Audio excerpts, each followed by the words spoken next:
Salut, c'est Annelle, on se retrouve aujourd'hui pour réaliser une recette pleine de couleurs qui va bien avec les saisons qui arrivent puisque c'est un gâteau arc-en-ciel ou rainbow cake si on veut la faire en anglais. Alors cette recette elle se compose de 3 étapes.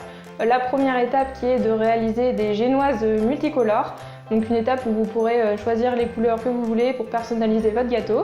Une étape de glaçage qui va venir se mettre entre les couches de génoise et sur les côtés du gâteau. Et une dernière étape où on va réaliser le glaçage supérieur, donc qui viendra au-dessus du gâteau, qui est composé en partie de chocolat blanc, donc qui sera super gourmand. Et donc on va démarrer avec la première étape qui est celle de la réalisation des génoises. Donc pour cette première étape, nous aurons besoin de 260 g de farine, 260 g de sucre, 130 g de beurre. Nous aurons également besoin de 4 œufs, d'un sachet de levure, de 21 centilitres de lait et de colorant alimentaire. On va faire ramollir notre beurre au micro-ondes et attention parce que ça fond extrêmement vite. On vient ensuite mélanger le sucre avec les 4 œufs. Alors si vous êtes aussi doué de vos mains que moi, attention avec les œufs.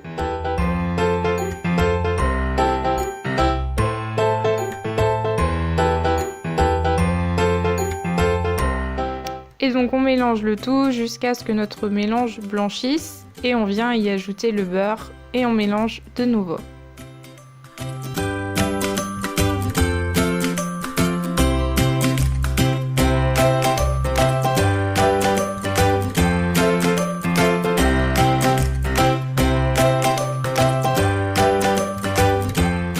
On vient ensuite ajouter la farine à l'aide d'un tamis, donc c'est pas forcément évident de prendre le coup de main au démarrage, mais c'est vraiment une étape qui va permettre d'éviter en fait la formation de grumeaux dans la pâte.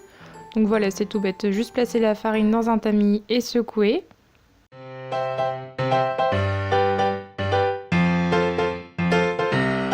On ajoute aussi notre levure et le lait.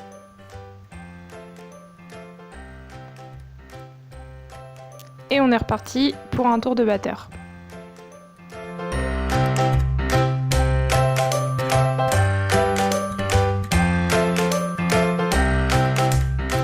On se retrouve donc avec une assez grande quantité de pâte qu'on va venir disposer dans différents récipients. Donc voilà, moi j'en ai 6. Libre à vous d'en faire plus ou moins, sachant qu'il faut quand même une certaine quantité de ganache pour qu'elle gonfle convenablement à la cuisson. Et donc on va venir ensuite colorer chacun de nos petits pots de pâte. Donc au niveau du colorant, je vous conseille d'y aller assez doucement au démarrage parce qu'on ne sait pas trop quel est le pouvoir colorant du produit finalement.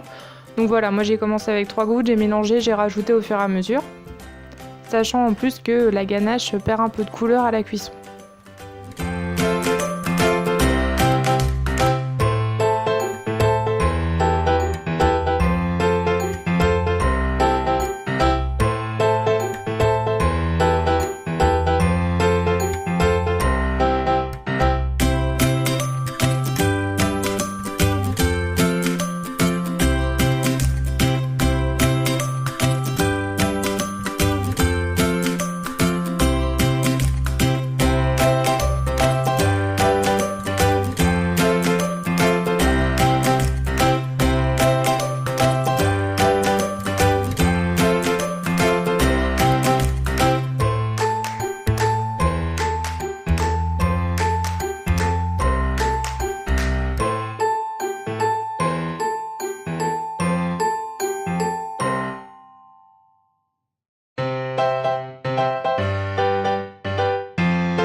Une fois que la coloration des ganaches est terminée, on peut venir les disposer dans un moule. Donc moi c'est un moule qui est réglable et que j'ai pris sur un diamètre d'environ 20 cm, sachant qu'il ne faut pas trop prendre large puisque la ganache sera moins épaisse et le gâteau final sera donc moins haut. Et donc ça part en cuisson 13 minutes à 170 degrés. J'ai hésité à vous couper cette séquence, mais je me suis dit que ça allait être assez drôle de me voir galérer pendant 5 minutes sur le démoulage, puisque c'est la première fois que j'utilisais ce moule, et je savais absolument pas comment m'y prendre pour démouler. Donc comme vous pouvez voir, j'ai essayé plusieurs techniques, notamment d'écarter les bords, mais alors ça marche pas du tout parce que c'est fini avec la ganache évidemment. Et donc en fait j'ai fini par simplement passer mon couteau sur le bord et ça a très bien fonctionné.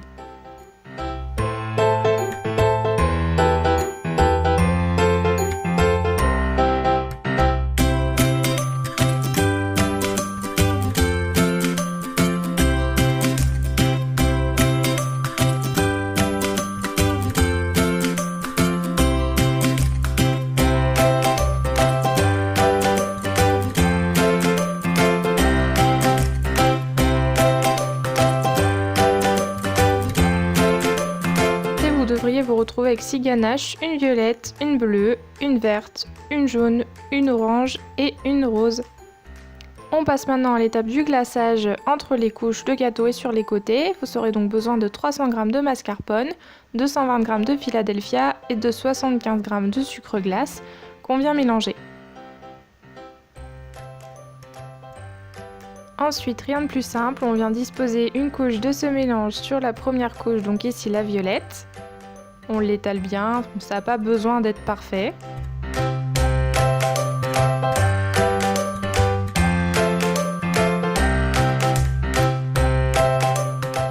Et on vient disposer la seconde couche de gâteau dessus et on répète l'opération jusqu'à la dernière couche qui est donc dans mon cas la rose, sachant qu'on ne va pas recouvrir cette dernière du mélange.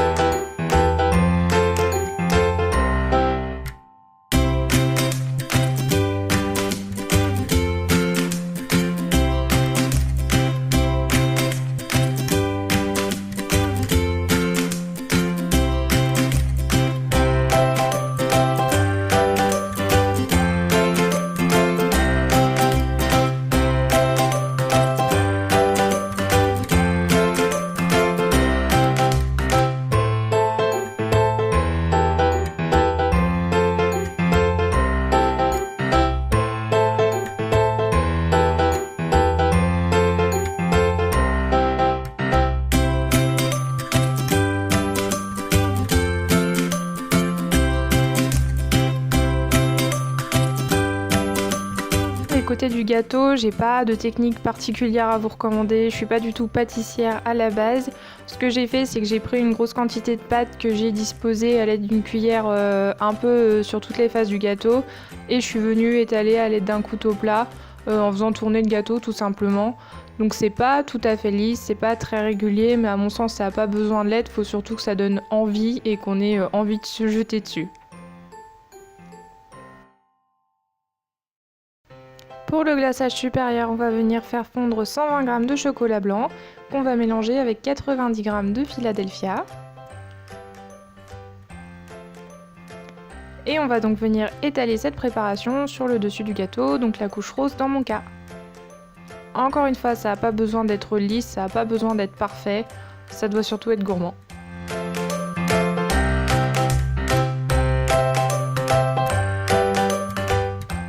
On arrive déjà à la partie décoration du gâteau. Alors là, je vous conseille surtout de laisser libre cours à votre imagination. Il faut vraiment que ce gâteau ce soit à votre image et que ce soit vous qui le décoriez à votre goût. Donc voilà, si ça peut vous donner un peu d'inspiration, je vous montre ce que j'ai fait. J'ai simplement collé des petits Smarties sur le côté.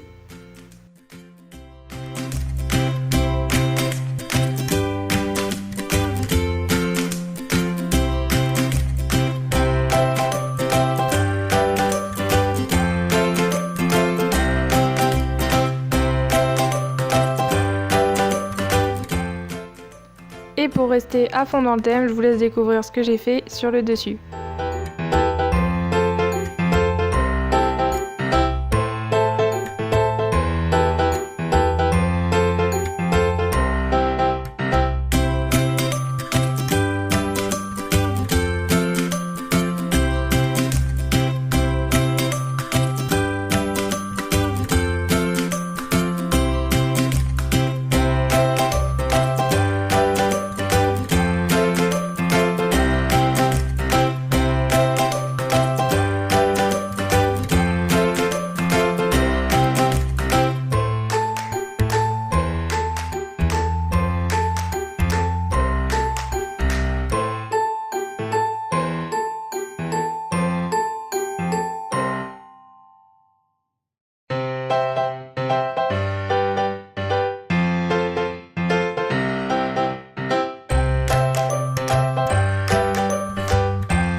Et voilà la partie la plus importante, je dirais presque, parce que c'est vraiment là qu'on voit si notre travail a porté ses fruits ou non.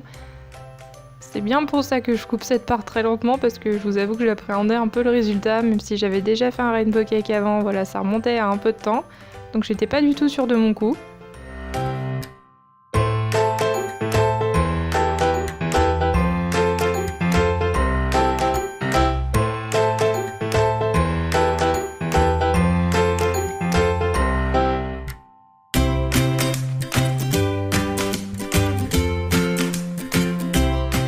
Mais finalement, je suis quand même super fière du résultat.